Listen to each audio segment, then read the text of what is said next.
76 members voted, of which 67 voted aye, 88.2%. 33 nationals voted, of which 25 voted aye, 75.8%.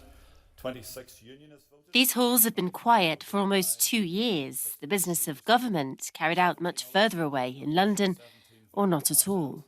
The motion is carried by cross-community support. Mr Edmund Pitts is elected as Speaker of this Assembly. But a new deal to ease post-Brexit tensions means that finally Northern Ireland's Assembly is open again. There's so much to do out there for the public, and I trust that we will all put our shoulders to the wheel to do that to the best of our ability. And I truly hope that this Assembly never is suspended again. But some things have changed. For the first time, the largest party in the Assembly is nationalist, although unionists still have more seats overall. It means the First Minister from the party Sinn Féin, which campaigns for a united Ireland and was once the political wing of the militant group, the IRA. Ms O'Neill, are you willing to take up the office of First Minister and affirm the terms of the pledge of office? I confirm that I am willing to take up the office of First Minister, and I affirm the pledge of office as set out in Schedule 4 to the Northern Ireland Act. The new First Minister, Michelle O'Neill, was once a teenage mother who started working for Sinn Féin after the Good Friday peace deal in 1998 and rose up through its ranks.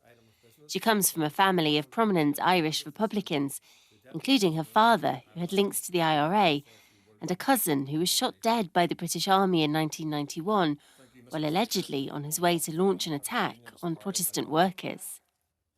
Today opens the door to a future, a shared future. I am honoured to stand here as First Minister. We mark a moment of equality. O'Neill says in office she will serve everyone. As an Irish Republican, I pledge cooperation and genuine honest effort with all those colleagues of a unionist tradition who cherish the union. This is an assembly for all. And she may need to, because under power sharing, her role has equal power with that of Deputy First Minister, now held by the Democratic Unionist Party representative Emma Little-Pengelly. A barrister, she too is steeped in the history of the Troubles from the other side of the divide.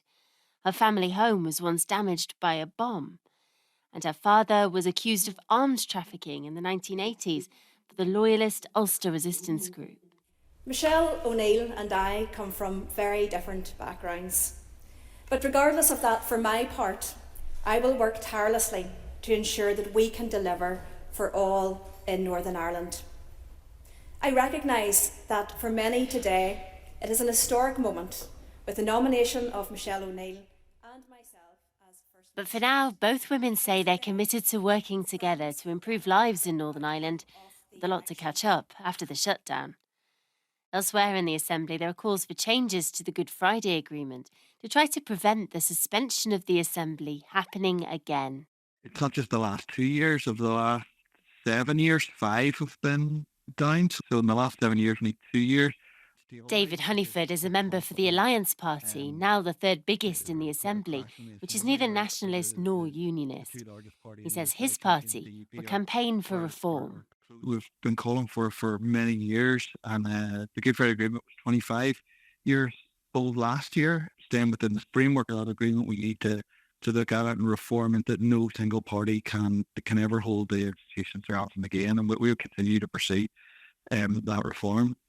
The new First and Deputy First Ministers have focused their first week on the economy. I think we certainly have a large in-tray of issues to get to, some of which Their appointment is a moment in history. And we're up for that challenge, and we're up for a very constructive working relationship to try to tackle those issues together and with our executive colleagues around the executive table. But while they work to find shared ground, the ride could be bumpy ahead.